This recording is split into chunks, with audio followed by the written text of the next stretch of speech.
আল্লাহ রাসূল সাল্লাল্লাহু আলাইহি ওয়াসাল্লাম খুবই দুর্দিন, খুবই কঠিন সময় উনি সাহাবীদেরকে নিয়ে বসছেন। আল্লাহর নবী কিন্তু আমরা আসলে কিভাবে এই সমস্যার সম্মুখীন হব? খন্দকের যুদ্ধ, আহজাবের যুদ্ধ, একটা কঠিন পরিস্থিতি। রাসূল সাল্লাল্লাহু আলাইহি ওয়াসাল্লাম সাহাবীদের নিয়ে বসছেন। আল্লাহ রাসূল সাল্লাল্লাহু আলাইহি ওয়াসাল্লাম পরামর্শ নিলেন হযরত সালমান ফারিসি রাদিয়াল্লাহু আনহু কাছে।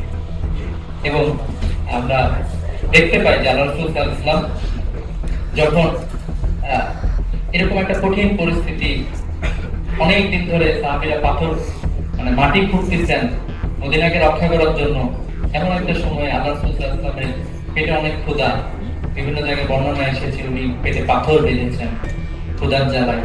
সাহাবীরাও ক্ষুধার্ত, বিরোধী পক্ষে শত্রুরা আক্রমণ করার জন্য প্রস্তুত, তারা আসতেছে। এরকম একটা সময় আল্লাহ রাসূল সাল্লাল্লাহু আলাইহি ওয়াসাল্লাম সাহাবীদেরকে স্বপ্ন দেখাচ্ছেন। আল্লাহ রাসূল সাল্লাল্লাহু আলাইহি ওয়াসাল্লাম স্বপ্ন দেখাচ্ছিলেন যে এমন একটা সময় আসবে যখন রোম জয় হবে, পারস্য জয় হবে।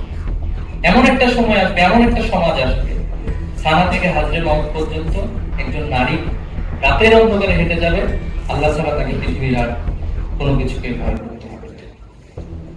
আমরা দেখতে পাই যে ইতিহাস সে সমাজ দেখেছে, ইতিহাস সে সভ্যতা দেখেছে, এবং পৃথিবী সে সভ্যতা থেকে অনেক কিছুই গ্রহণ করেছে। পৃথিবী সে সভ্যতা থেকে ঋদ্ধ হয়েছে, সমৃদ্ধ হয়েছে।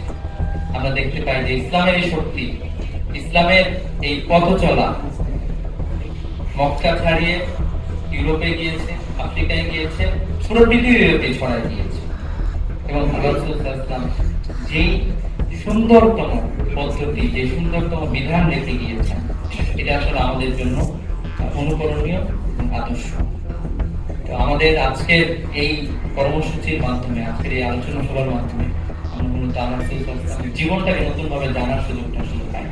আমি বিশ্বাস করি যে আল্লাহ রাসূল সাল্লাল্লাহু আলাইহি ওয়াসাল্লামের জীবনে জানার সুযোগটুকু শুধুমাত্র একটা মিলাদুন্নবী আয়োজনের মাধ্যমে অথবা কিছু প্রোগ্রামের মাধ্যমে সীমাবদ্ধ না থেকে আমাদের জীবনের প্রতিটা পর্যায়ে আল্লাহ রাসূল সাল্লাল্লাহু আলাইহি ওয়াসাল্লামের কি রোলটা আছে, আল্লাহ রাসূল সাল্লাল্লাহু আলাইহি ওয়াসাল্লামের কি শিক্ষা আছে, এই শিক্ষাকে যদি আমরা ধারণ করতে পারি, তাহলে আমরা আমাদের ব্যক্তি জীবন, সমাজ, রাষ্ট্র সহ পৃথিবীতে আমরা একটি নতুন পৃথিবী পাবো, সে বিশ্বাস আমাদের।